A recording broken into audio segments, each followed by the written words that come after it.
Des hommes armés ouvrent le feu sur un terrain de foot au Nigeria. 29 morts. Le Mali plongé dans le chaos depuis la mort de son ministre de la Défense. Le baril de pétrole à 112 $. Et le roi Charles III qui s'adresse au Congrès américain avec un message que Trump n'a pas forcément aimé. Bienvenue dans le quotidien africain, voici les 5 infos du jour. On commence au Nigeria. Dimanche soir, des hommes armés ont attaqué le village de Gyaku, dans l'état d'Adamawa, dans le nord-est du pays. Les habitants étaient rassemblés pour regarder un match de football local. Les assaillants ont encerclé le terrain et ont tiré sur tout le monde, joueurs et spectateurs. Ensuite, ils ont brûlé des maisons, des églises et une centaine de motos garées autour du terrain. Bilan, au moins 29 morts. L'État islamique en Afrique de l'Ouest a revendiqué l'attaque. Le gouverneur de l'État a parlé d'un acte contre notre humanité. Amnesty International a condamné le massacre. Mais la réalité, c'est que depuis 2009, l'insurrection djihadiste dans le nord-est du Nigeria a fait des dizaines de milliers de morts et déplacé des millions de personnes. Et ça ne s'arrête pas. On reste en Afrique de l'Ouest, direction le Mali. La situation est toujours très instable après les attaques coordonnées de samedi dernier. Pour rappel, les djihadistes du GSIM, affiliés à Al-Qaïda, et les rebelles Touaregs du Front de libération de l'Azawad ont lancé une offensive simultanée sur Bamako, Kati, Gao, Mopti et Kidal. C'est la première fois que ces deux groupes, normalement ennemis, s'allient ouvertement. Le ministre de la Défense, le colonel Sadio Kamara, a été tué par un véhicule piégé à son domicile.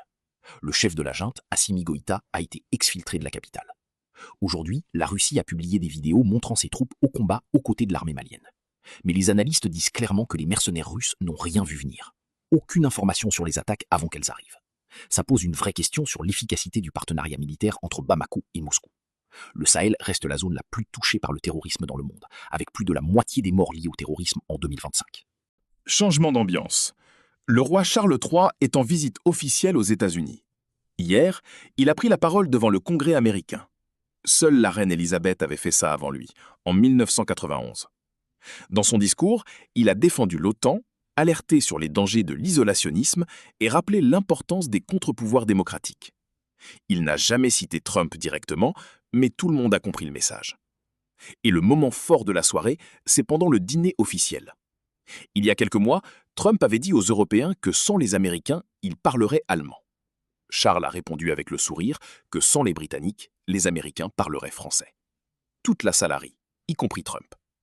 Parmi les invités, on retrouvait le patron d'Amazon, celui d'Apple, le fondateur de Nvidia et plusieurs juges de la Cour suprême. Passons à la géopolitique. Les discussions entre l'Iran et les États-Unis n'avancent toujours pas. Trump a déclaré hier que l'Iran les avait contactés en se disant en état d'effondrement et en demandant la réouverture du détroit d'Ormuz. Téhéran dément et assure que la situation est sous contrôle. Le nouveau guide suprême iranien n'a toujours pas été vu en public depuis le début du conflit. Il aurait été gravement blessé dans la frappe qui a coûté la vie à son père. En attendant, le détroit d'Ormuz reste bloqué. Avant la guerre, 130 navires y passaient chaque jour. Ce matin, il y en avait 6. Et tout ça nous amène à l'info qui concerne tout le monde, le pétrole. Le baril de Brent dépasse les 112 $. Une hausse de plus de 80% depuis le début de l'année. Le détroit fermé, les négociations au point mort, les Émirats qui quittent l'OPEP, tout pousse les prix vers le haut. La Banque mondiale prévient que cette guerre frappe l'économie en plusieurs vagues.